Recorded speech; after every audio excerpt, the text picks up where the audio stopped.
Welcome to the Mrs. R Relevant Daily Draft Podcast, brought to you by The Draft Professor. The Draft Professor is a group of podcasters bringing you daily draft podcasts and is home to the only dynamic mock draft simulator which allows fans to mock draft against other fans. The Draft Professor Simulator features a first-round challenge, 5 unique one-round drafts. The Draft Professor Simulator features a second-round challenge, 10 unique 2-round drafts. All mock drafts are always picking against the fans and draft analysts which use the simulator. Every mock, every pick, every time.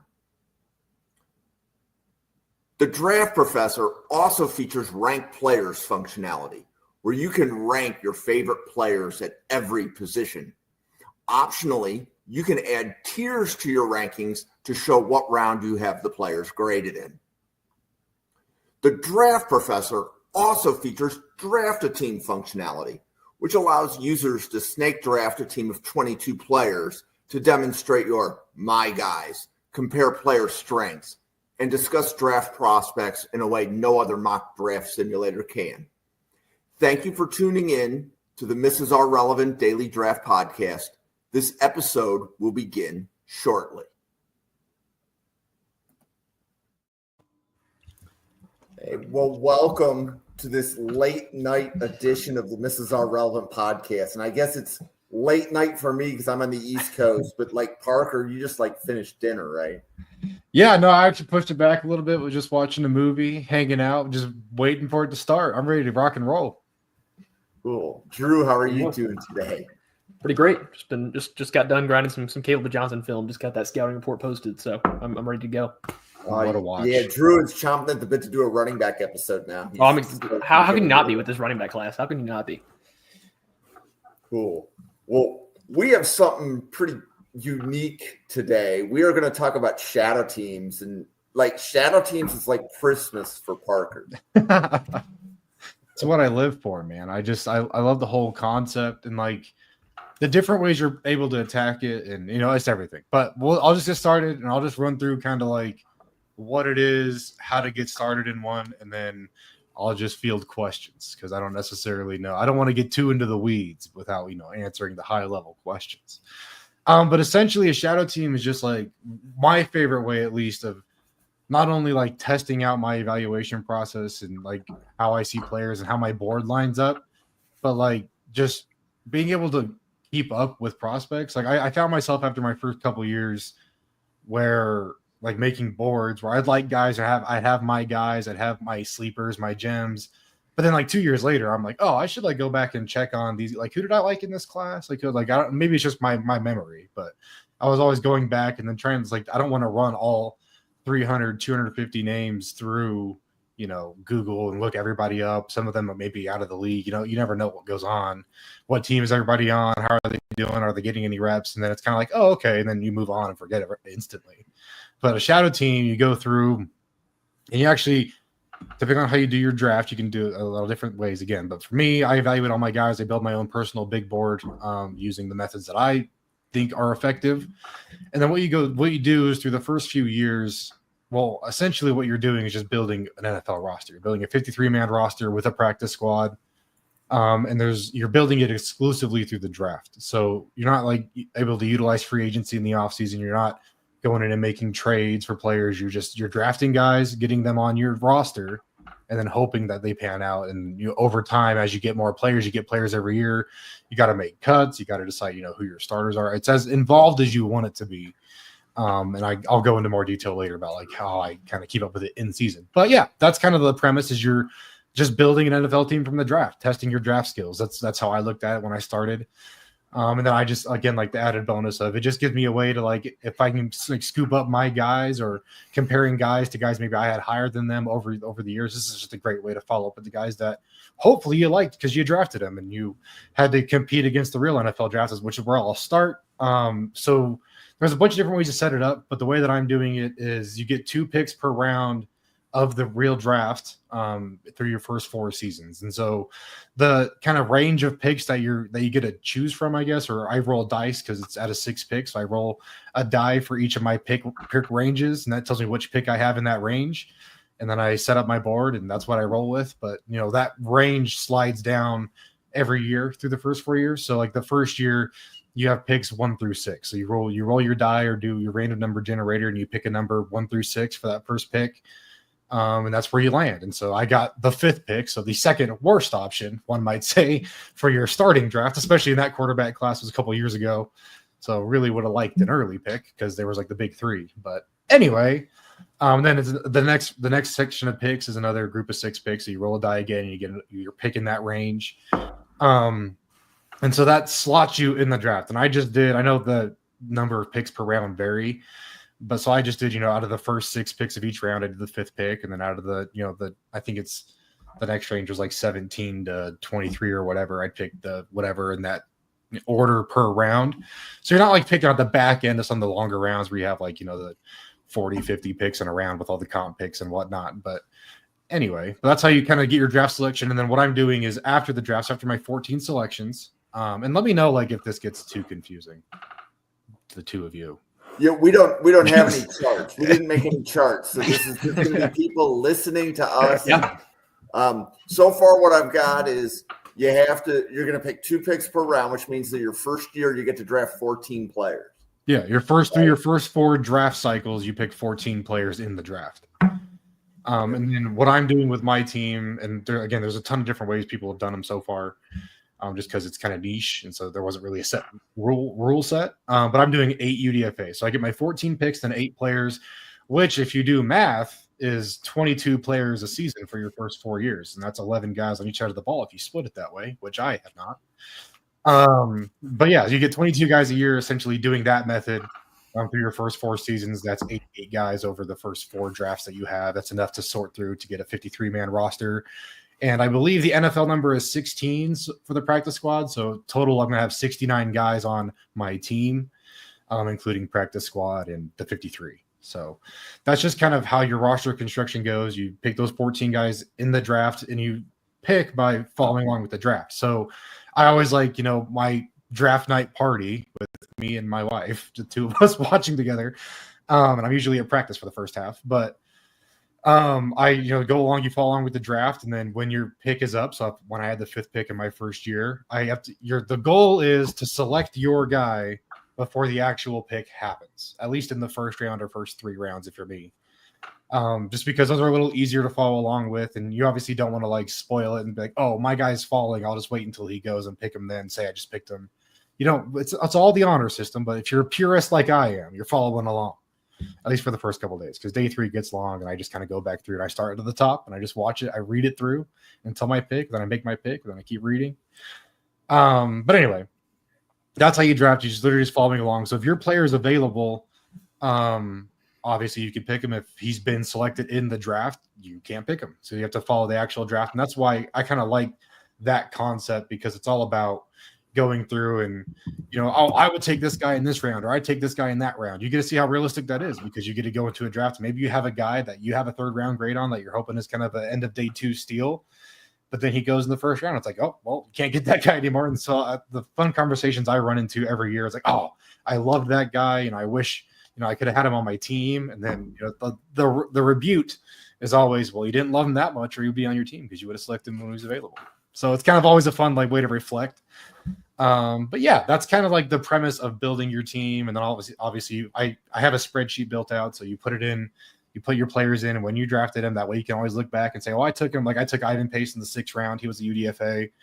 But it's always fun to track some of that stuff. I always put where that had him on my board as well, so I can go back and be like, oh yeah, I had this guy ranked here, and I got him all the way down here. Like I've said on previous shows, I believe, like I picked up top 100 guys as UDFAs in years past, where I just really liked a guy that just ended up sliding for whatever reason. But it's always funny kind of getting to the back end. Like I don't think I've really ever drafted outside of my top 100, top 150, through the 7 rounds, just because there ends up being guys that you're really high on that the NFL obviously isn't, or end up sliding or what have you. And then it's always fun going to UDFA because you have your 14 picks that like you're like, oh, I'm going for X position, or had these guys I really liked. But then you're presented this pool of players that you're like, I had all these guys graded, they didn't get drafted. I want them on my team, but I only get 8. That's why I limit myself to that, because it's like, oh, like last year I picked up a punter, and I picked there was another weird position. I think I picked up another edge when I didn't need an edge, and neither of them. I think the punter's a free agent right now, and the edge I think is a practice squad guy. But anyway, it's just kind of like, what guys you take, which UDFAs end up like breaking out, but you didn't see them, but you could have had them because they were UDFA. Anyway, it's kind of like the whole, again, reflective on why I like it. But the team building aspect is like a whole other side of it, and that's another fun part. But that's kind of more, there's different areas of that. But that's kind of the premise. You go through the draft, you pick your 22 guys a year for 4 years, then after that, it goes down to 1 pick per round. But I'll keep 8 free agents, so I'll be getting 15 players a year instead of 22, and then just carry on. There's a bunch of different ways to carry on once you hit kind of like full team status, but still working on that for now. So, Drew, what do you think? It sounds like something that's really for the sickos out there, which sounds awesome to me. That's right up my alley. Just for people that obviously are huge draft fanatics like we are, but just football fanatics in general. Is there like a software that you do all this on, or do you just chart it on your own, like on a Google Sheet or whatever? No, like yeah. So software for it. I have a Google Sheet built out with a few tabs.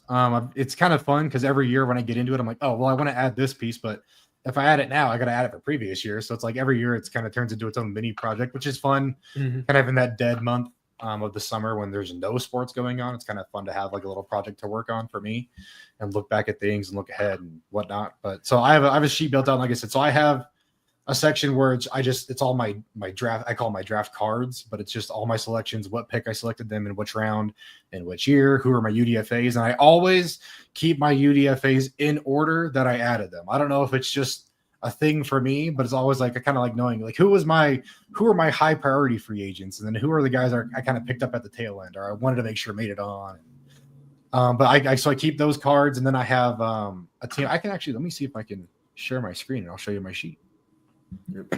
And then while you're trying to find all that, so I'm going to repeat what I think I heard, but correct anything that I misstate. So you build a team. Does the team compete with another team? Like, are people putting these things in Madden?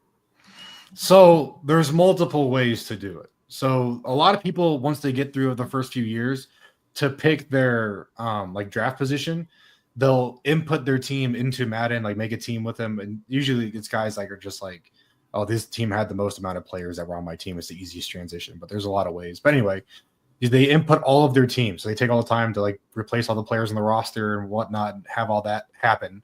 And then they run like a franchise, like they simulate it in the franchise mode.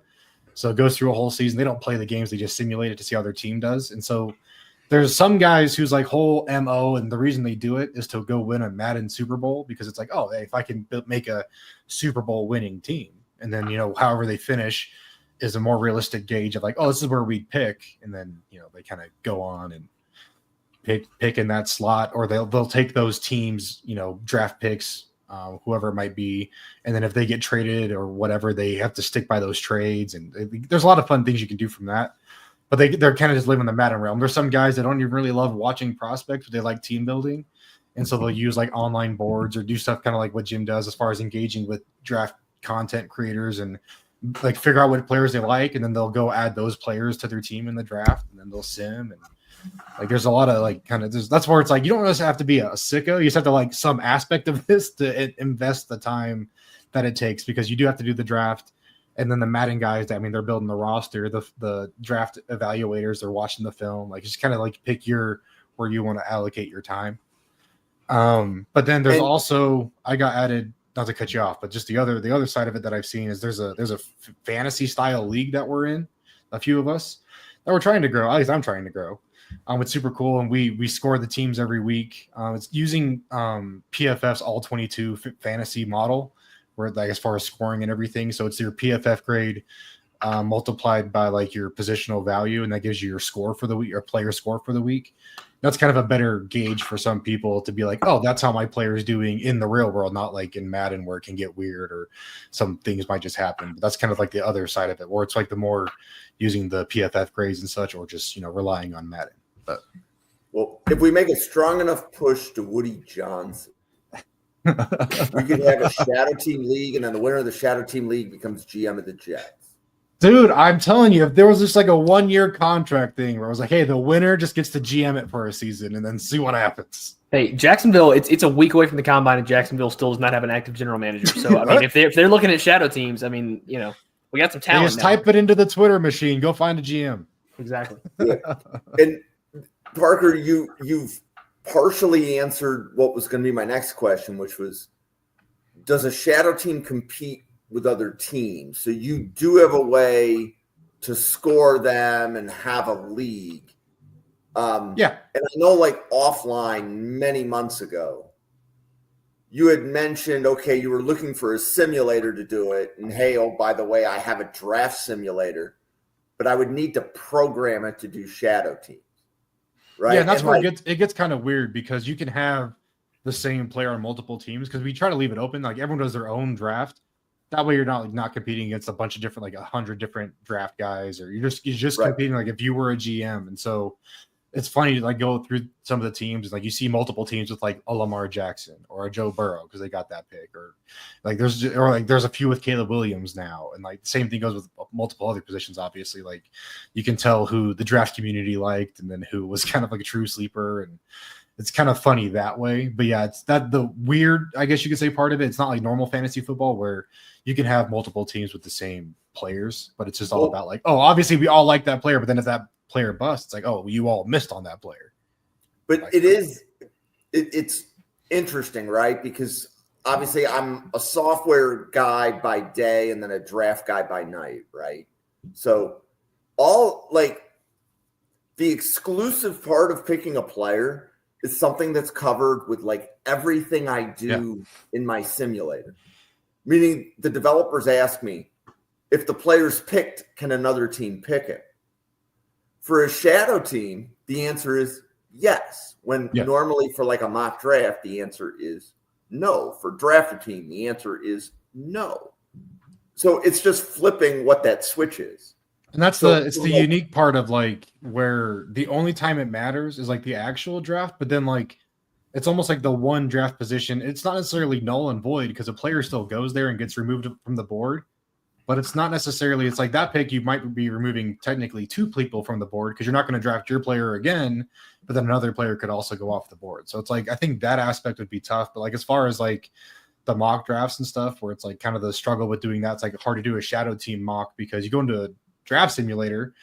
It's like, yeah, the teams can be pretty standard with their picks throughout the way. So it's like if you have like the 5th and 18th pick, you can go through and select those, but that's not going to line up with where you're actually going to be drafting throughout the rest of the draft unless you do it that way.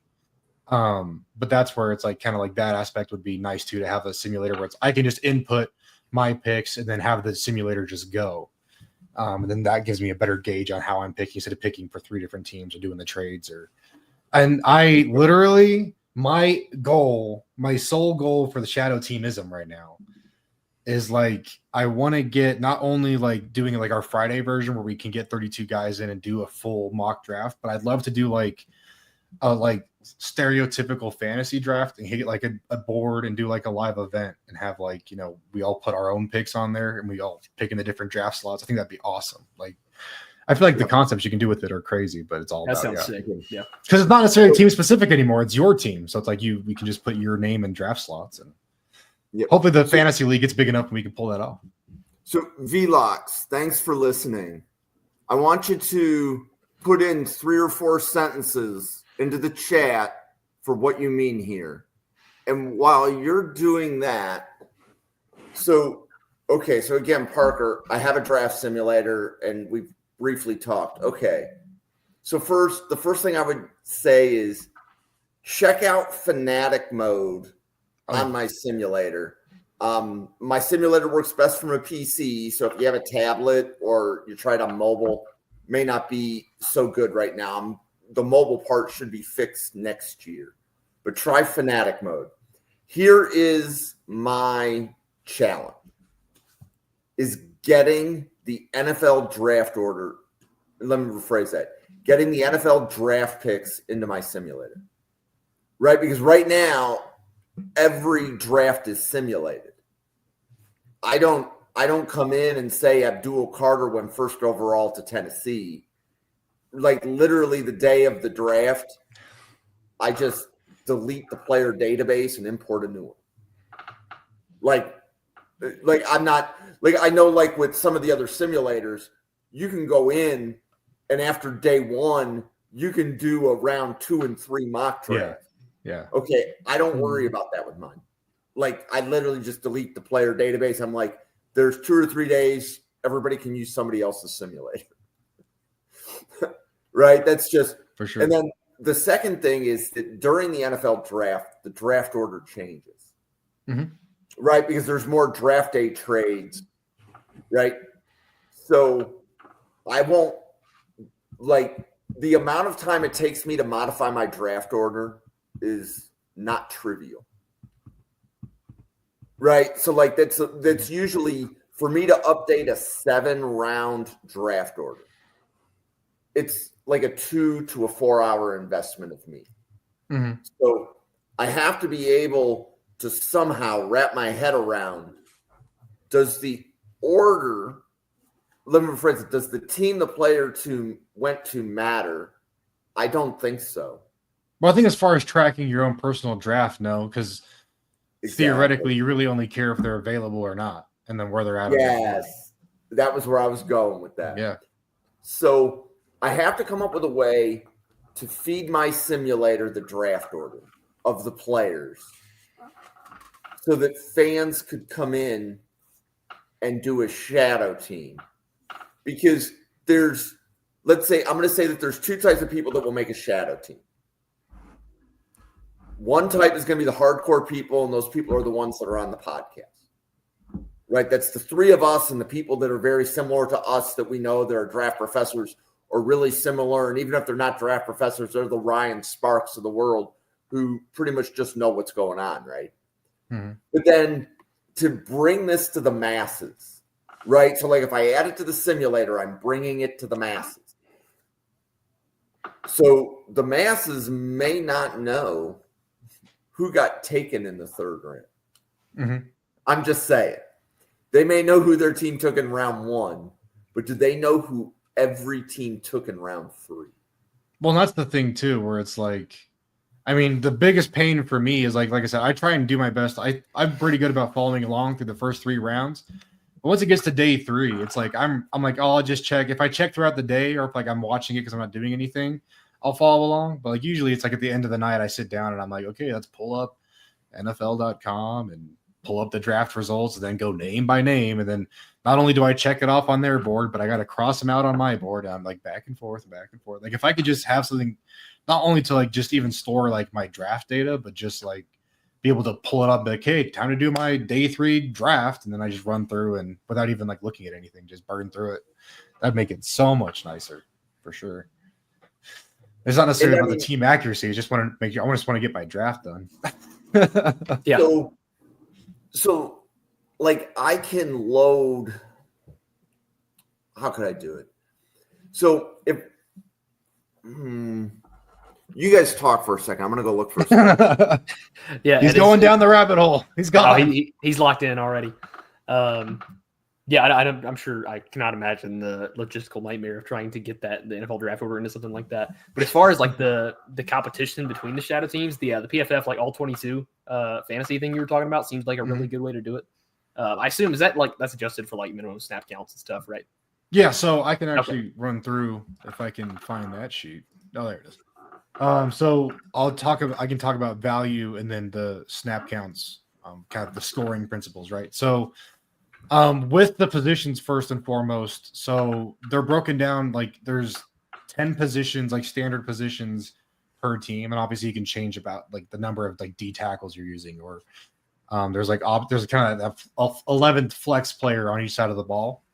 So every position has its standard value, but then the 11th player, the 11th qualifying player per snaps that has the highest PFF grade for the week is who gets scored as your 11th player on that side of the ball. And so that can be for offense, a running back, tight end, wide receiver; for defense, like a defensive lineman, a corner, a linebacker, safety, like just DB, like, just kind of that, like whether you're running, a rotational D lineman or you're running 2 tight ends or 2 running back by committee. Like that's kind of how you can think about sorting it out that way. Just kind of, again, that weird extra guy that changes per team. But the minimum snap counts, I think for most is just 30 as a baseline. Like you have to have 30 snaps in a game to be eligible to be scored. The only differences to that are running back is 20, tight end is 25. The interior defensive line is 20, edges are 25. And then that extra qualifying player to qualify as the 11th person, the rotational player, you only have to have 20 snaps to be eligible to be graded or scored. Okay. So if that all makes sense. And then they all have their values. So again, it's that PFF grade times a percentage. So it's like quarterbacks, for example. Quarterback, their positional value per the PFF model is 10.87%. That gets broken down into they get a possible total of, I think it's 10 points mathematically. Let me make sure that's true. Yeah, so that 10.87% equates to 10.87 maximum points per week for that player. And then the next highest, I think, is receiver at 6.04 total points per week, and then it kind of just scales down. And then it is broken up all 3 offensive line positions, and then defensive, interior, and edge. And we do handle, kind of grading those flex players where it's like a guard center, where maybe you drafted him as a guard, but he's playing center. You drafted him as a tackle or a guard, and he's playing the other. We go back a few years, and if they have a qualifying snaps at that position for 3-year history, it's in there somewhere. You can still consider them a flex player, but as they get out of that, they have to move to their true position for scoring purposes. Mm-hmm. That's kind of the only weird thing we've run into with that. But yeah, and then it even like kickers, punters, long snappers, they all have grades too. If you want to include them in your team or just not, I mean, that's again a personal choice. Like I said, I took a swing on a punter, and I'm not doing that again for a very long time. And it was just a UDFA guy. So, but yeah, that's kind of just how the scoring works. Yep. Yes, it sounds like anybody in the Shadow Teams needs to pay attention to that podcast from last week that we did, because that sounds like a bad class to be taking some offensive linemen for in this. If there's that much, like you're kind of walking on eggshells with guys that are going to switch in between guard and tackle. Well, that's the thing. Like they can still qualify, and like you can actually, like, the guard tackles are nice because tackles are more valuable, so they have a higher point total. Mm-hmm. So like if you have a guy that maybe, I'm trying to think of a good example. I'm blanking right now, which is crazy. But if you have like a tackle that got bumped into guard's worth less, but that guy technically has tackle on his track record, so he can be a tackle for you for like I think it's like 3 seasons before you have to. Okay, he's a guard. So as long as it's in that 3-year history, like playing history, he's still eligible to be a swing guy. Okay. But then, yeah, as he becomes like, oh, he's a guard, you should know that by now, and you can go get a tackle, or vice versa. But yeah, same thing goes with like linebacker, edge guys, or like the Cooper DeJeans, where it's like, is he a safety? Is he a corner? I'll just get him and see where he lands. So yeah. And now I'm sure while Jim is still finishing all that, the biggest question I have is, do we get to see Coach Parker's team at all today? Yeah, I got it right here. I can share it. The roster? I got to see the roster. We'll see if this works for me. Yeah, finding things on my hard drive is becoming more and more difficult. I have to learn to do my own bookkeeping. Hey, we've all been there. At least I have. The spreadsheets I have. So, I can't imagine what it looks like for a coder. One comment I'll add to what's in the chat. There she is. Velox, like Parker said, players being picked is an exclusive. So whatever gets deployed the first time has to work for everyone. I can't do like a specific program for just one league unless people are willing to foot the bill for the programming, right? So like if I'm doing it, I have to do something that everybody will be able to use, because if no other simulator has it, the only one people will come to is mine, which is good. but then it has to be something that works without a lot of exceptions. Because here would be an example, like Fanatic Mode just got deployed on my simulator within the last week. Okay, well, Fanatic Mode is basically a lot of exceptions to mock drafting. So it's a mock draft, but there's a lot of rules. So the initial mock draft had been working for 3 years, but it took my developer the better part. They've been working on it since Christmas, and they just released it halfway through February.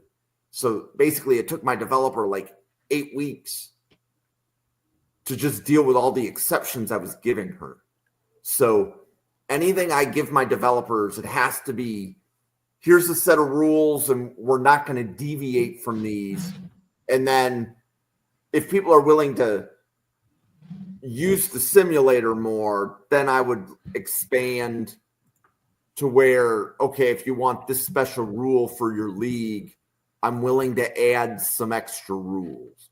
Well, and that's where I think it's great. Like the concept is great, but that's where, I mean, I'm splitting my team into like 2 parallel teams. Once I'm through my first 4 years, when contracts get real for my players, because I'm going to actually also run a separate team that's not necessarily in the league, the fantasy league, but just trying to abide by like salary cap rules with the contracts. I have to use the actual contracts that players get and kind of test out managing the cap from a roster management perspective. And so I think, if we were able to get the league to a spot where we can start trimming, like I have a couple ideas as far as if it grows enough, but getting like groups of 32 to run leagues together, I think we can host those drafts independently. And honestly, we could probably restart it and have everybody, or just kind of phase it out depending on the best way to go, but kind of have that be a separate team.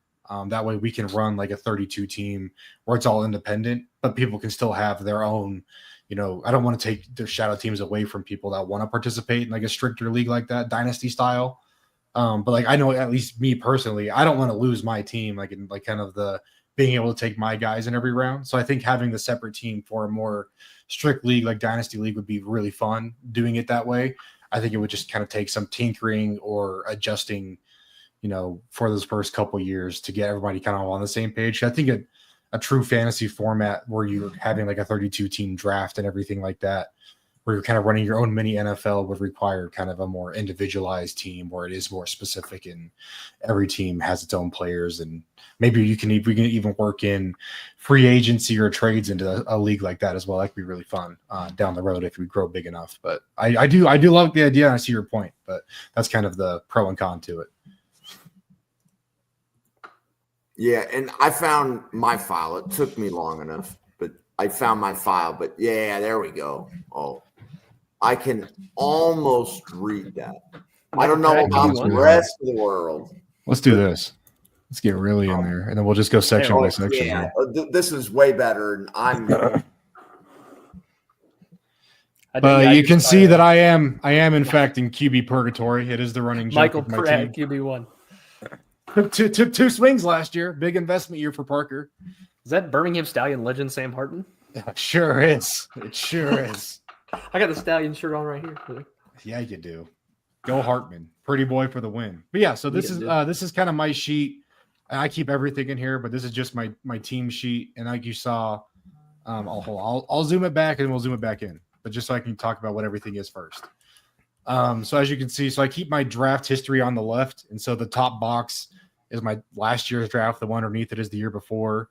And then the box in the middle with all the colors is my offense. The box to the right is my defense. And then I'll zoom in and we can go over kind of like the stuff that I'm tracking in there, which these are not updated. I don't think they might be. The only thing that might not be updated is just my playoff guys. But yeah, this is my draft history. If you want to screenshot that and roast me for it, it's great. I saw Troy Franklin in a second. Yeah, 54, baby. And then every round he slid, I was like, man, that is aging like milk in front of my eyes. And he hasn't even stepped on a field yet. But yeah, so just running through. So yeah, my round, my pick, what pick in the draft they were, the player name, the school, the position, just all the basic info, and then my UDFAs below. And then sliding over, I don't really worry about the positions that much, just kind of like a placeholder, but technically the highlighted ones are supposed to be like your solid starters, I believe is how it's set up. But anyway, so I have, position, player name, the team that they're currently on, hopefully. It's kind of a pain to keep up with that part sometimes. When I picked them, what year I picked them, and then we'll talk about tiers in a second, but kind of their tier ranking. Their PFF grade, this is for the season, their total snap count, and then I always keep track of the Madden grade. A lot of guys do it for the Madden sim. I just do it because I think it's interesting because sometimes they really line up with PFF and sometimes they do not, which is fun for me. And then this kind of column I have in the middle is their average snaps per week. Because again, it's not a per game thing as far as I guess it is for qualifying week to week. But for me, I want to see like which guys are averaging qualifying level snaps. So even if they end up with as a limited information tier, I can kind of see like, oh, this guy's projecting maybe just came on late in the year. And so he's projecting to actually get a starter role next year. It's kind of like for me to be like, what are the guys that actually need to like look at replacing because they're just not getting run versus the guys that, they just might have been in a more limited role or they're just a rotational wide receiver like we're looking at right now or any of that stuff. But yeah, so you can kind of see like I feel like Warren McClendon averaged 15.6 snaps a game, but he started in like 4 games. He just didn't start the other games. He just kind of got reps here and there. So for me, it's kind of like that's a weird number for an offensive lineman.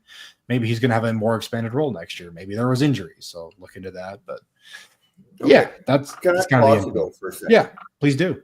Okay, so I've looked at developing other things, which would be using some of the data that you're talking about. Okay. So here's the challenge. Like to get that data to come over, it's not free. Oh yeah. I would get, for example, PFF has APIs.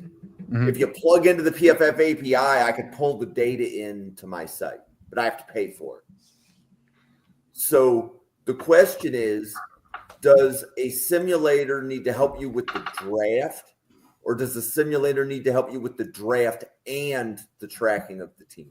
Well, that's where I wonder, because this is more like I don't even know how many people go this in depth as far as tracking their team. I know a lot of guys are kind of like you draft it and then you go in, after the Super Bowl or before the draft, the next cycle, and you just enter in all the info from the year before, evaluate it, move on. So I don't even know if the data is that necessary. Like for the league, obviously we follow it every week. But I think if you're building something where it's like you can execute the draft here, you can have mock drafts here, and even if you provided like a team storage where it at least just lists out your team by position, maybe not even any certain order, but it just you can have the names all available. I think that's the biggest thing for people where it's just like, oh, what players do I care about? Oh, that guy's on my team, or like they're able to reference it more. I don't think they need the full layout, and if they do, it's easy to just if you have access and you want that info, you can pull it in. It's super easy to pull up. It is time consuming, but if you're looking to do that, I can only assume you're willing to invest the time because the people that I know that want that info have gotten it. So I don't know if like all of the other info is that relevant unless you actually are looking into that. But like a Madden guy is not really going to care. They just want the name so they can go put them on their team and sim it. So right. So and I think you and I spoke about that before because keeping track of the draft is one contribution. Mm-hmm. And then keeping track of the team once it's drafted is a second facet of the endeavor. Yeah, and I guess I'll just pause there. My mind is racing, but I don't want the podcast to be listening to my mind race. No, it's good. And that's where it's like, I feel like everyone I talk to, they have different questions, perspectives, opinions, thoughts, like on it. Like Velox even said in the chat, like there's guys and like even the way people have set up their teams is different. Like I know guys that, like he was saying, the rules he's using, they just draft 16, 17 each round. And that's the 2 guys they get. And like, there's me who I take the dice approach. I know guys that they pick with their favorite team. So they pick wherever their team is picking in each round. Sometimes that means once, sometimes that means twice. But then some of those guys go in and they just pick enough free agents every year in UDFA period to fill up their roster. Like I know guys that picked up 40 plus guys in free agency after this last draft to fill out their team. And they'll do that. They'll pick up as many free agents as they want every year. And then they'll just trim it down. And so like there's as far as like organizing the team, there's a lot of variability, and that's why I think again, getting a 32 player full league to run, you could have standardized rules about team building that everybody's kind of on the same plane. Like even right now in the fantasy league, there's all those different team construction methods. So it's like, hey, that guy has so and so. I would love to have so and so, but I couldn't get him because of XYZ. Like I only got 8 UDFAs. There's a bunch of UDFAs I wanted, but I only got 8 of them. Some guys just picked up whoever they felt like picking up. So I mean, it's kind of that variability. I think it makes the roster management aspect of it hard. But if it's just getting like collecting the names through a draft method and then having that available for people, I think that'd be plenty for especially someone just trying to get started. And then even the UDFAs, if they're going deep enough to get UDFAs, they can keep those names on a note in their phone, you know, as far as I'm concerned with it, as far as you have somewhere to track it. Yep. Drew, And do you have any thoughts? I mean, I have some thoughts about the offensive line for Parker's team. Me too. Of all people. Me too. Yeah, Me too. Frank Crum, Jalen Duncan, and Chandler Zavala is an interesting. Hey, group. take a gander over that defensive line. You'll be even more disappointed. It's been tough. Also, playing off of that, do we also get some insight onto who you're targeting this draft for your shadow team? I'll talk about Any- positions. I do have my draft board. I'm not pulling it up because that's a whole. Oh, you got to thing. keep that on the down low. Yeah, of course. It's not my actual draft board. I actually have a team adjusted one. So I have my rankings that I drop in and then I adjust it. okay. So it's more of like a realistic. I'm not just going BPA on my board. I like that. But I mean, for now I am because I have 44 people on my roster. So I'm just getting good football players. But for the future, I've been kind of building it out so I can address needs. Anyway, but yeah, so obviously quarterback's always on the mind. I feel like the last year and this year, I've come in with targets in mind. And last year it just didn't work out. Like I was a huge Knicks guy. You can look it up on my Twitter. I was a huge Knicks fan. When I watched him live when I had the opportunity, was hoping to get him on my team, especially with Franklin. I was like, dude, I'm going to have like the Oregon version of Burrow Chase. This is going to be awesome. And then he went, I was going to pick, because I had the 17th pick, I believe, last year. So I was going to take him at 17. I kept telling myself I'd wait till the second round. I feel like I'm going to do the same thing with Dart this year, but that's a different conversation. I was like, I'll wait till the second round. And that's where it's fun because it's like I'm drafting. Like I can't just say I'll take him in the second round. I have to hope he makes it there. Mm-hmm. Which is like it's Will Howard. No, this is the year. Will Howard. Josh. So Josh had Will Howard as QB2 last night. Hey, listen, Max Brosmer. Keep Max Brosmer in mind, okay? I've been preaching that dude for a minute. Well, you see, like I picked a quarter. I had no quarterback on my team going into the draft last year. I didn't take a quarterback until round 5, and it was Michael Pratt, who I just like. I feel like he shouldn't be available right now. I'll take him. And then I took Sam Hartman as a UDFA. I almost drafted him with my last pick in the draft, but I didn't, and I was glad I didn't because I got him as UDFA. But yeah, it's just like kind of coming in this year. I'm like, oh, I'd love to get Dart. It's the same thing with Knicks. I'm like, I'd love to take him. I'll take him with my first pick in the second round if he's there. I will take him. I'll take him at. I haven't rolled. Maybe we should roll tonight. But I'll take him at my first live pick. Live on podcast. Live on the pod. But I'll take him in my very first pick of the second round. But then like the more I sit here thinking about it, I see the articles coming out. I see people like getting hyped up on him. I already really liked him. I'm like, oh, I don't know. I could take him with that second pick, like in the first. You know, I don't have to take him at 7 or whatever, but I could take him at the second pick. So I don't know. It's kind of like that's why it's fun for me because like it makes the draft more like you can not necessarily relate because my job of worth $1 million a year isn't on the line, but it's fun for me to be like, oh, like I wonder, like this is how these conversations go, where it's like, oh yeah, I have this guy like on my board. If I'm going BPA, I should just take him. That's an easy pick. He's way great value for me per my board right now. But I also need a quarterback, so that's where it's kind of fun for me. But like I said, I'm planning as of right now. I am planning on trying to grab both Dart and Milrow because I think I can get both on day 2. And I'm realistically expecting to have neither quarterback coming out of this draft. So that's where I'm at right now. My focus right now is defensive line. So let's get into it. I actually need to do this recap for my YouTube channel, but we'll do it on this one instead. We won't go too deep though. But so anyway, quarterback, it's a problem. That's my plan for the year at quarterback. We'll see if it happens. Running back, I feel good with Bijan. I'd like to get a second, like especially in a class I really like running backs. I'd like to get a second running back in there, but obviously not a need. But if there's one there at good value, I'm not afraid to take one because having Bijan, like I keep joking with my buddies.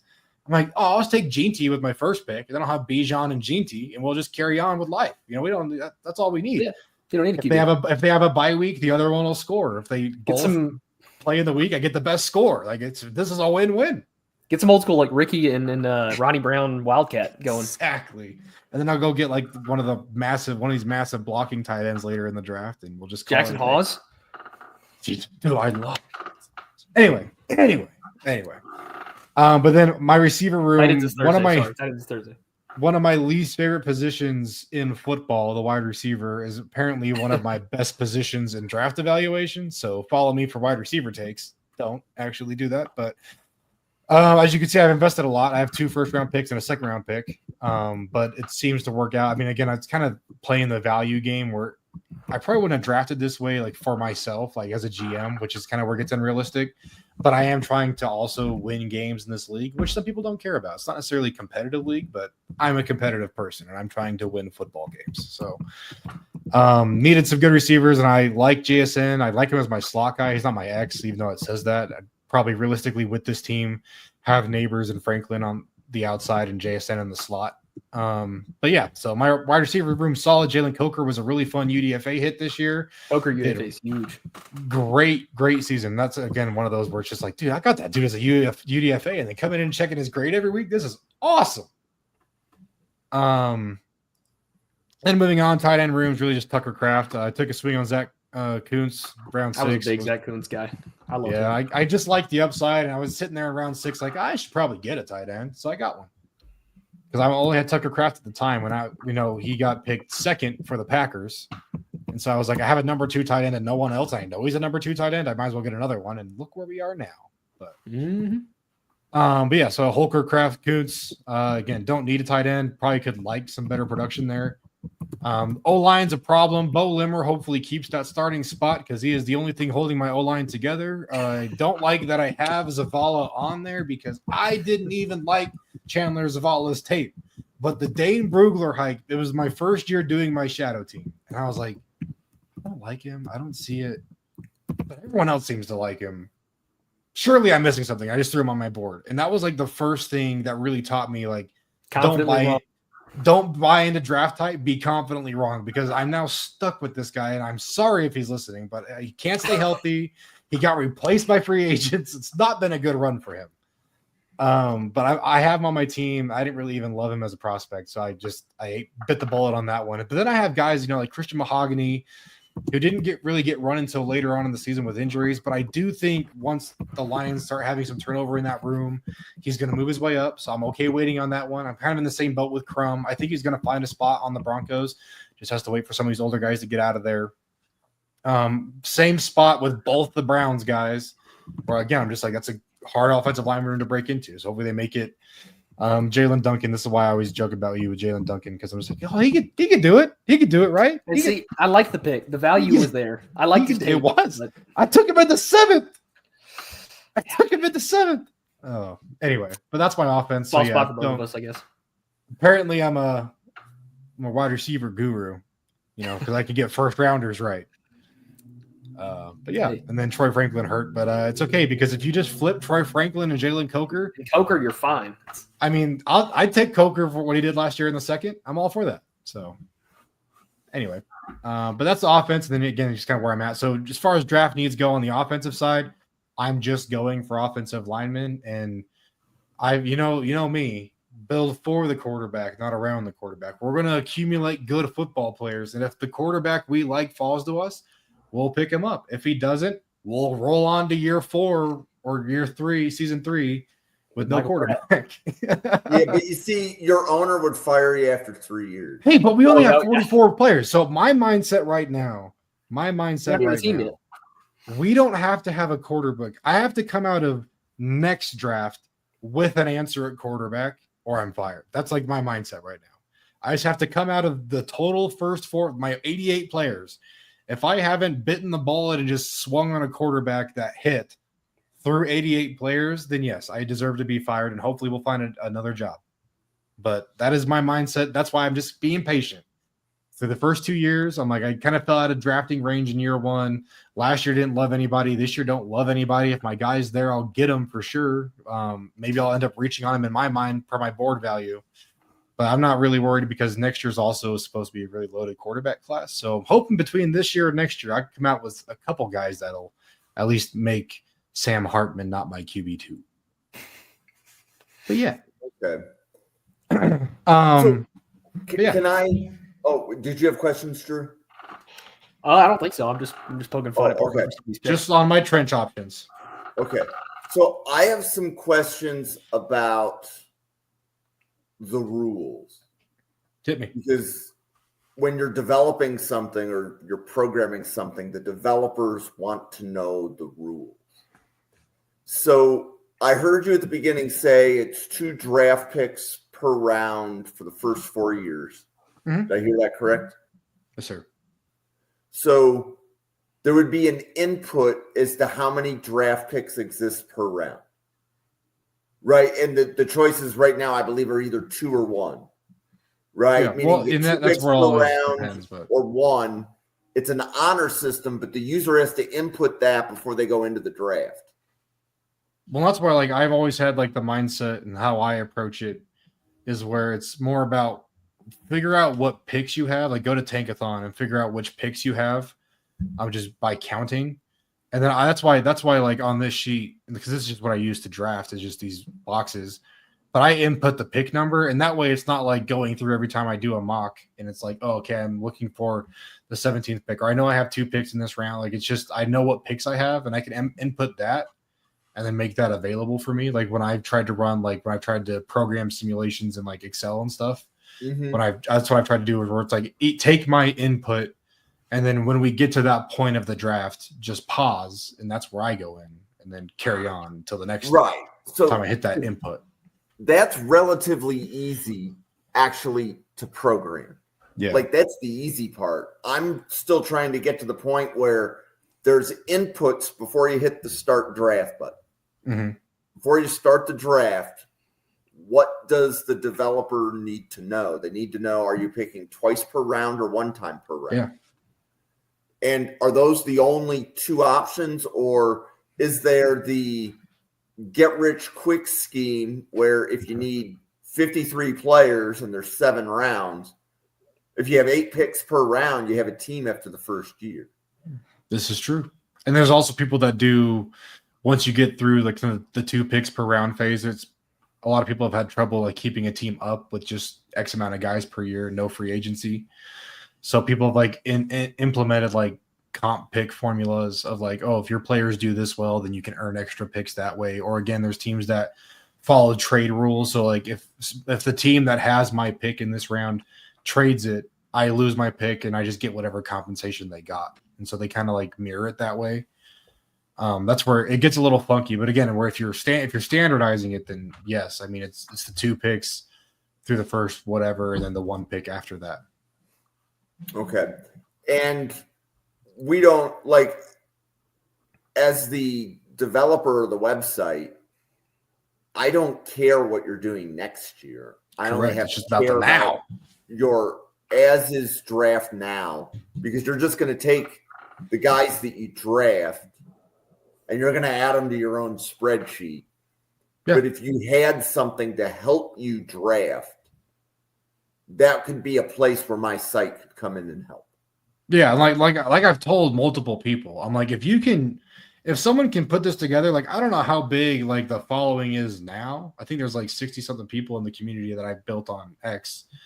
But I'm like, if we could like find ways to like mainstream this, like we've been cutting down on like time to score every year. I've been trying to find ways to at least just run mock drafts for your shadow team so we could post stuff and kind of grow that. But I'm like, I know there's a handful of people that would at least be promoting it, and then it'd be easier to get people to join, which is good and bad. But if it's kind of easier to mainstream and then, be more involved with, as opposed to just listening to me talk about it all the time, which I'll happily do. Yeah. So here's what I envision, right? And I put some of this in the chat. So my simulator has, single user draft, ranked players, and draft a team. there would be another section for shadow team draft. Right? So it's a completely different section of the site. Okay, so what does that section of the site have? That section of the site has a draft order. It is the same draft order that the other part of the site uses. So that part's the same, but because we have to do this shadow pick thing, I'll make it a different section. When you're in a shadow team draft, there is such a thing as a shadow pick. And the shadow pick is the number that you're showing, the 522, 37, 54 pattern, right? So you have to know you have to be able to input the shadow pick. My shadow number is 5 and 22. And that's where it's like, yeah, like you can really just have the two columns with that out of do, and you could have two columns to 32.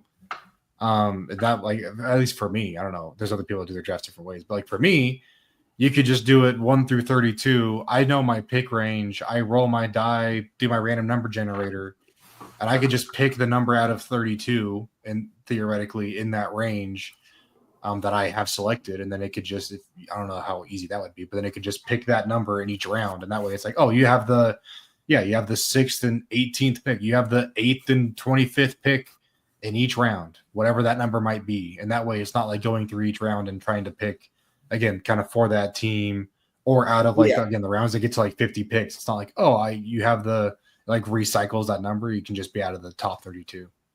Right. Because the 5th pick this year is the Jaguars in round 1. I don't know that the Jaguars have the 5th pick of round 2. They do not. Who is the 5th pick of round 3.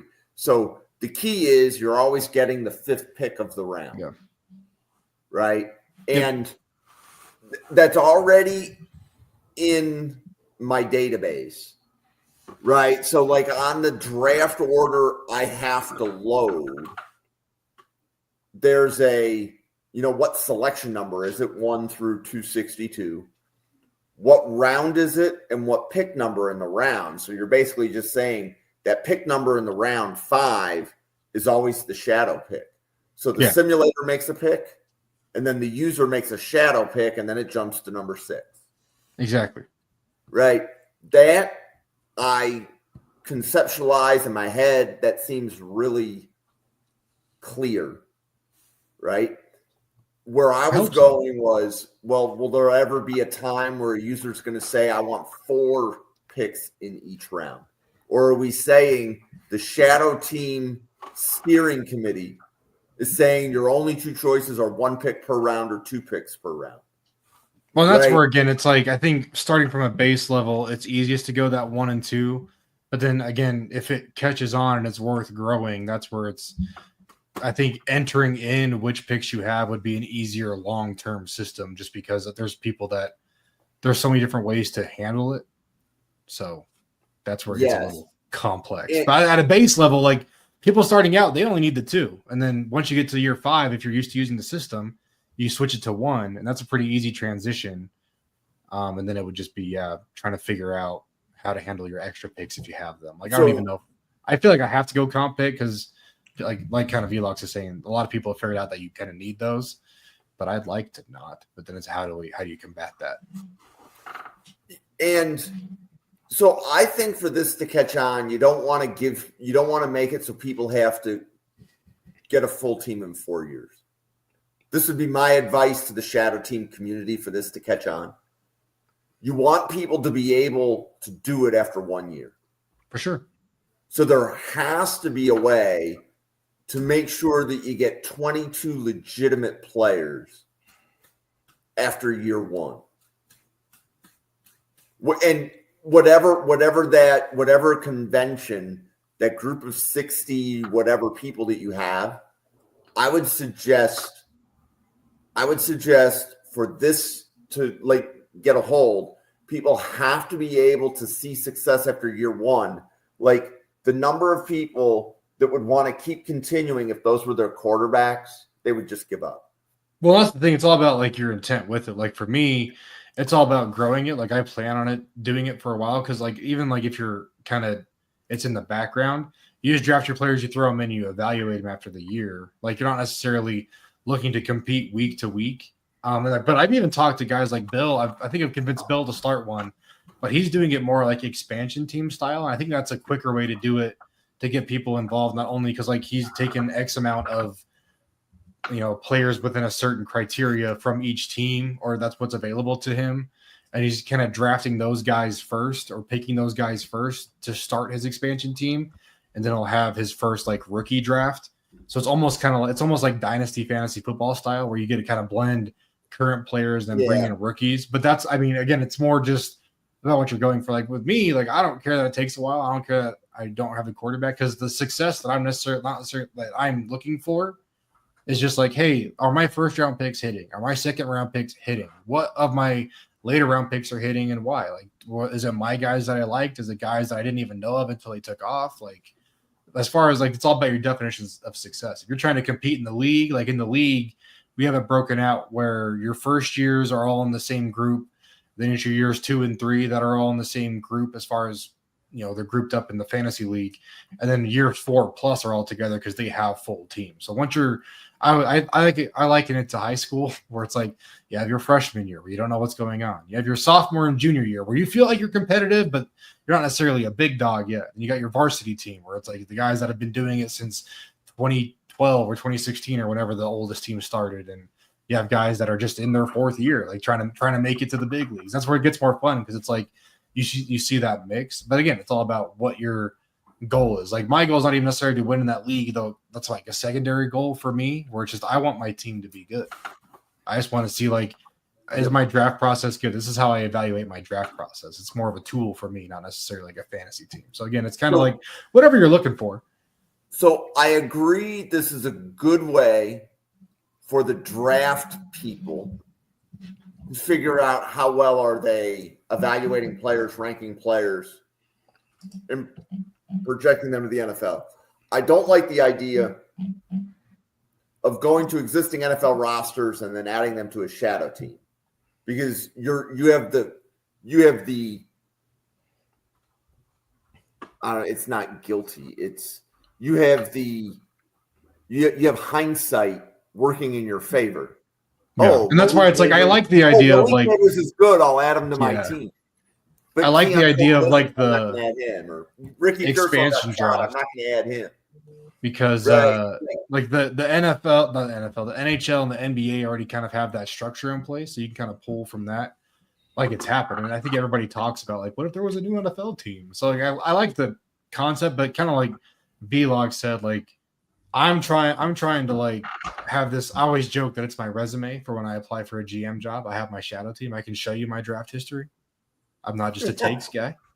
No, but like for me, it's more of like I like that's why I'm doing a salary cap team. It's more of like the realistic simulation for me. So I'm okay with the grind because I'm actually super genuinely curious to see how it develops over time. How does my draft style change? Which players can I look back and like their contract year and be like, oh, I don't even know why I have that guy.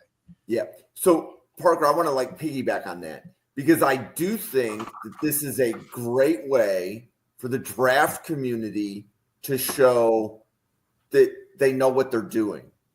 This really is. So the whole expansion thing can't use existing NFL rosters. You're cherry picking. Yeah. Right? Because like when you grab when you grab, what was it, Jonathan Taylor, he could have gone to Kansas City, but he went to Indy instead. Right? What's the hard part? You don't like know JSN. if you're grabbing Jonathan Taylor or Isaiah Pacheco. Mm-hmm. You don't know. Right? Because I think those guys went really close to each other in the same draft, if I remember correctly.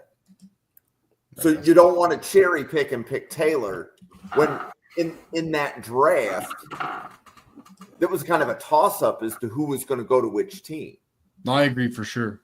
So you need to add the element of, as the draft is flowing, what's the value on the board? What's the value on my board? That is legit skill. And as you say, that would be a resume that you would hand if you're interviewing. So I would stick it to the draft. And what I would suggest is we brainstorm what is a way that somebody could have a shadow team after 1 year that is legit, so they stick with it. And the reason we want them to stick with it is that means that they keep coming back and using the site. Yeah, no, and that's that's the best and worst part for me, right? Like that's where like if you look at my team composition, my favorite part about my team is my defense because I have multiple Vikings and Eagles players. Like I have 1, 2, 3, 4. I have 4 Vikings players, and then I have 5 Eagles players, but 4 of them are defensive backs. So as much as it's fun to be like, oh, I value DBs like the Eagles do, I also have the entire Eagles defensive back room. So not all of those guys are going to be contributing at all. And so it's like, for me, like, it's funny to see that kind of a line, but then it's also like the landing spot kind of sucks for some of the guys. And like, I said the same thing. Like I took JSN at like the 20 overall. Drafted Tennessee wide receivers. That's true. AJ Brown's doing all right though. But I took JSN at 20 overall, and nope, that was for you, buddy. I have Jalen Duncan. Move on. All right. All right. No, but I took JSN at 20, and then I see him go to the Seahawks, where I'm like, oh, he's what, day 1, wide receiver 3 at best. Like I have a first round pick now. That's a full-time wide receiver 3. But then like watching him work that up through, like I wouldn't pick that as a good fit for him. But now it looks like he's going to kind of fill in and become the 2, or he's become the 2. That's where it's like the landing spot's not always great, but sometimes it can work out. But then again, yeah, you're cherry picking. Because you're not moving them from a team like an expansion team would. You're like, oh, Saquon, and this obviously isn't a player you'd be able to get an expansion draft, but like a Saquon, I know his usage. I know how the team looks at him. I know how he's going to score. I can just inject that into my team. I don't love that model, but I mean, if that makes it more interesting for you at first, and you can kind of phase those guys out with rookies, I'm all for it. Whatever gets you involved. I personally kind of like the grind, and it kind of sucks. Like Vlog said, like I'm drafting guys, and it's like my year 1's tough because you're like really hoping that someone can just get some snaps so they can get a PFF grade that's worth looking at. I mean, outside of obviously I had Bijan year 1, so that was fun to watch, but it's like he did what I expected him to do. But again, it's like fun for me. Like I track the averages. I'm like, oh, this guy's like picking up steam. Or like I talked about, I did my weekly show during the season on YouTube. Like I talked about, oh, this player got reps this week. Oh, this player got reps this week again. Like I can kind of see him ramp up and take over some spots, whether it's due to injury or whatnot. But like it's fun to go through that week by week for me. But I'm also a sicko where I'm like, I'm gonna follow this every week. I'm gonna go and I'm gonna update the data every week. I score every week. Like I'm in it. But like I get that people don't want to do that. But it's also, again, there's varying degrees of involvement. That's where I think, again, the degree of success is all about just what your end goal is. If you're trying to evaluate your draft process year over year, this is a great way to do it. And you don't have to worry about any of the other data unless you're tracking it as far as like what's a hit. Yeah, I think Velox, his last comment kind of hit the nail on the head for what my suggestion was going to be. Now, as far as like straight year 1, immediately having a productive team, this may not be the best thing. But as far as just like an entry barrier, like having a playable team, your first one is do your typical, your 2 rounds through day 1 and day 2, and maybe even day 3, but just like not have a cap on UDFAs. To just be able to sign enough UDFAs to fill out a full 53-man. Or like, I think he said 3. Like I said, I've seen people do that. 3 days. Yeah. Again, you probably, filling out a whole roster with UDFAs, you probably will have a productive team or like guys, even, a starting 22 that are all going to get snaps or enough to get a PFF grade, but you're going to have at least a fieldable team. I got to shout out my guy, OH Clone, on that topic because he has his team, but he also has a UDFA team. He has a team that he has only built out with UDFAs. And like kind of like you said, it's like it's not fun watching. Like I don't check on it every week, like throughout the season.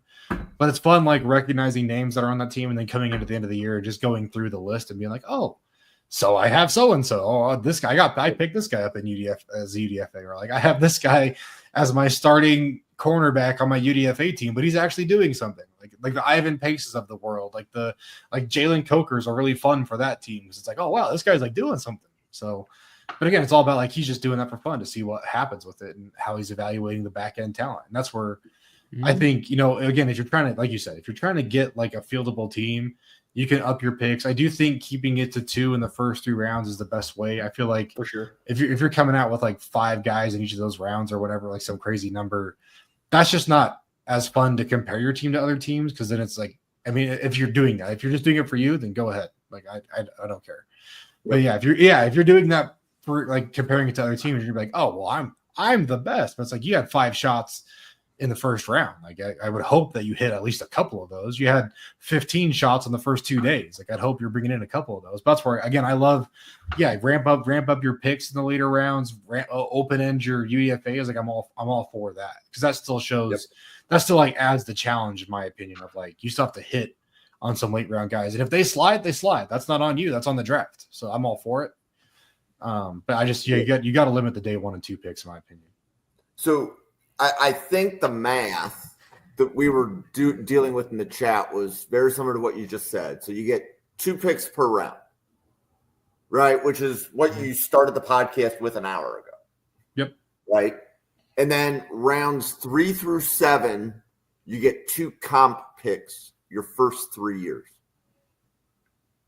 So you get like an extra 2 picks?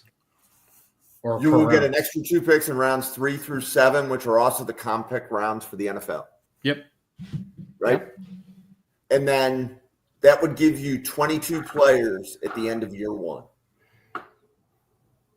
And then you do that year 2, you do that year 3, you're up to 66 players. And that's where I'm just UDFA. And that's where, I've just taken those 8 picks and I've slid them to my UDFA spot. And then that's the challenge for me is, again, I just don't want to be able to scoop in all the UDFAs and by the end of camp see who burst out. Like I just want to – that's where I'm just restricting myself purely on my own volition. But I think switching those 8 picks to the other rounds I think is fine, especially if you limit it to like 8 picks spread out throughout day 3 instead of even including the 3rd round and keep 1 and 2 clean, have 6 players come out of it. And then you have those extra free comp picks, in day 3 where you can get all the day 3 shots you want. If you hit them, more power to you. And then you have open-ended UDFA free agency. Well, and ultimately, this is my opinion, and this is solely my opinion. So for anybody that's a draft professor, you have heard me say, tell me the players you have at position X in your top 175. Yep. Right? Top 175 is rounds 5 and higher. Okay. So the reason that threshold exists, if you've done 32 GM mock drafts before, usually in round 6 and 7, I'm picking between 160 and 200 on my board. Meaning that I don't need to go to player 262 when I'm in the 7th round. I may not even have hit player 200 yet, right? Just because the volatility of boards, like if I was going to compare Parker's board with Drew's board, your top 100 is probably 85% alike. You may have 15 different players in your top 100. Maybe. But if we were to go to the top 125, I bet you have, like 95 of those players the same or 105 of those players the same. But by the time you get to the top 175, there's going to be a lot of differences. Mm-hmm. So the volatility of the round 4 and 5 grades, that's the difference between the Howie Roseman and the Trent Baalkes. Oh, for sure. Right. I actually just pulled up my board from last year because I wanted to see. I was like, because I was thinking about it, and I'm like, I feel like I'm always drafting out of my top 100. Like, I feel like that just going to that 175, like you said, provides so much like variability. But then I was like, I wonder, like, as far as like my UDFA guys, like, I wonder how highly rated I had my UDFAs. And so I pulled it just up my board from last year. And so I always go just my top ranked UDFAs. And so Frank Crum was my top ranked UDFA, which is why he was my first pick as a UDFA last year. And I had him at 104. So I got a player 4 spots outside of my top 100 as a UDFA. And so it's like I always build out my board to be around 254 minimum. Like that's my goal number. I always say 300 and end up around there. But that 250 mark is always the key for me because I'm going to be drafting. Like if every single player goes where I value them, there's like 252 to 256 picks every year. And so that 254 range means that I can get through the whole draft. I might not have any UDFAs left. That's why I need to go a little over. But if everyone's valued how I value them, then I need that many people on my board. But at the end of the year, like my board really opened up, let's see, around like 228 is where there wasn't like just groups of guys taken. But I mean, like I said, I had 104 available. My next available, I had 115 and 116. Jalen Coker was 119 on my board. I had Leonard Taylor at 136 who was available. But that's like I'm saying, like I love that you do the 175 because top 100 is so like I feel like easy and people are like sliding guys into the back end of it. But that 175, I think you can draft out of a 175 personally. Yeah, and I also think like we can even probably do a draft professor, let's say contest. Everybody show your top 175, and there's a lot of people that like to say like this person got 90% of the top 100 right. I definitely do that. Right. And I've heard other people say like you should follow this person, Jim, because he gets 90 of the top 100 right. Okay, like most people, and like I'm not even watching tape, right? I'm just listening to all you guys and trying to figure out like where players are valued and stuff, right? That's how I figure it all out. It's reading and listening. And with me reading and listening, I'm going to be able to get 75 of the top 100 right. I might even be able to do better than that. So you don't learn a lot at the top 100. That's my point, is that the deviations aren't there. The deviations are going to come in rounds 4 and 5. And that's where it's. I didn't hear you. Oh, I just said I agree. I think that's. Oh, okay. You hit the nail on the head right there. Yep. So, hey, so we should pause for station identification. Drew, you want to tell everybody who you are and how they can find you? For sure. Yeah. I'm Drew, or at Iron City Film on Twitter or X, which is where I post pretty much all of my cut-ups and scouting breakdowns and stuff, because I'm finally starting to get my board a little bit together. I'm making progress. I think really I got a late start this year too, which is part of the problem, but I kind of felt like I pulled myself in too many different directions. Like I've got 1 or 2 games watched on a ton of guys, but I never actually got enough finalized grades to put something together. So I'm finally getting more disciplined about that. I'm starting to get a board together. But yeah, I do most of my stuff on my Twitter or X. I do a lot of stuff here on Draft Professor. That's kind of my main thing. So yeah, I'm here every Tuesday night with Parker. I'm gonna be here on this Thursday talking about tight ends. Thursday night, that's gonna be a fun episode. And next, I've had to hold my tongue this far, but I'm gonna go ahead and plug it. Me and Parker's podcast next week is probably one that I'm the most excited about. I cannot wait to talk about our O-line big boards all the way through. That's going to be an awesome conversation, so be sure to tune in for that next week. But yeah, just mainly on Twitter and here for me. Yep, and Parker. Yeah, got into a lot of film today. We got me amped up. I was like really going in and finalizing some profiles. This show next week is going to be a beast. I'm pumped. Can't wait. But yeah, you can find me on X at ParkerBlake60. That's where everything of mine is. I post my YouTube links there. I don't know how to plug my channel. I'm probably going to change the name of it 4 more times before I figure out one that I actually like. So I'm trying not to.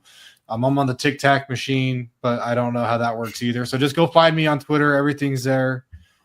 Hit me up my DMs if you have questions or any other content that I do. I'll point you the right direction, but I haven't got it ironed out yet. So I'm just on X. You can catch me there ranting about shadow teams.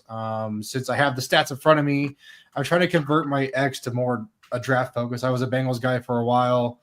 But I really love player evaluation. I really love the draft. And so I'm trying to go more draft based, and I have subscriptions available on my X. That's where I post my big boards as I update them. So as I wrap up this round of offensive line review, I'll post my fully updated offensive line big board for my subscribers. So you can go and check it out along with any of the other positions and all that stuff as I update it. I don't just do it like periodically throughout the year as my top 50, my top 100. I just say, hey, I watched this position today, and I post a screenshot of my current board. So you can see where they lay out. I do it while I do summer scouting. I do it while I do in-season reviews and checks, and I do it with the final stuff before it gets posted. And I post my full draft board for my subscribers, not just my top 100 like I do on my regular feed. But since I have them in front of me, out of my top 32 players on my board last year, 22 went in the top 32. 75 of my top 100 went in the top 100. And if you want to see who was missing and who I had rated higher or lower, you should follow me and you can find out. but out of my board of 261 players, 208 of them got drafted. I feel like it's a pretty good number. So go find me on X, ParkerBlake60, or here with Draft Professors, now talking offensive line and not DBs because I paid my dues and I've earned it. Thank you, Jim. There we go. Yeah, well, you never know. Next week might be the last offensive line episode because Drew wants to do running backs the week after. Well, I'm always down to talk about the trench guys. I just finished up Caleb Johnson, so it was on the brain. But honestly, I'm here to talk about whatever position. I just feel like I haven't talked like actual O-line talk outside of like our last couple of shows with anybody like in general. Like if people have asked me my takes on like the same 5 guys, I'm like, no, dude, let me talk to you about this guy in the 4th round because I love him. He's awesome. But no one wants to have those conversations. We can sit here and talk offensive line for the next 2 months until the draft. Yeah, I'll be here for it. Right here. Yeah, so next Tuesday is an offensive line bonanza. We might need 3 hours for that one. Because Drew and Parker are going to be going over every offensive line position that they have in their top 175. So all the centers, all the guards, all the tackles. They might have 2 centers in there. They're all the same. They can all play everything. Yeah. So but as far as like true centers go, I might actually only have 1 in that whole thing. I got to be honest, maybe 2. And his name's Willie. So give the channel a follow at NFL Draft Fanatic. No, I am Fanatic. The subscriptions on YouTube are really important for the channel. So if you could subscribe to the channel, that is appreciated. We do 32 GM mock drafts every Friday, and that's about to expand to Saturdays and Sundays in March as well. So if you like talking about the draft, we will be talking about the top 100 players over and over and over again every weekend leading up to the draft with different people emceeing the 32 GM mocks. We got a big one this Friday. Yeah. So Velox and there was one other that was here, Exploring with KJ. If either of you guys would be interested in participating in the 32 GM mock, please kind of reach out to at NFL Draft Fanatic on X. No, I am Fanatic. And my pinned post has the info for the 32 GM mocks. So it's going to be a big one on Friday. We're doing it with NBS Media. Most of the teams are already taken. I think there's only 6 teams left. So we've done a good job of filling the spots. But daily draft content, as Drew said, there's a tight end show on Thursday. Tomorrow's Wednesday. We're doing pass rushing defensive tackles, run stopping defensive tackles, and we're doing linebackers. So we've got a couple different shows coming at you. But we've been going here for the better part of an hour and a half. So thank you, everybody, for following. Parker, thanks for the intro to Shadow Teams. I learned a lot. Like, I know how to program this onto my site now. For sure. Thanks to this podcast. So thank you very much. So for Parker, for Drew, for myself, for the 37 podcasters at the Draft Professor, thank you very much for watching, and we'll see you on a podcast again tomorrow. And bring your popcorn next week. Oh, yeah. Get your popcorn ready.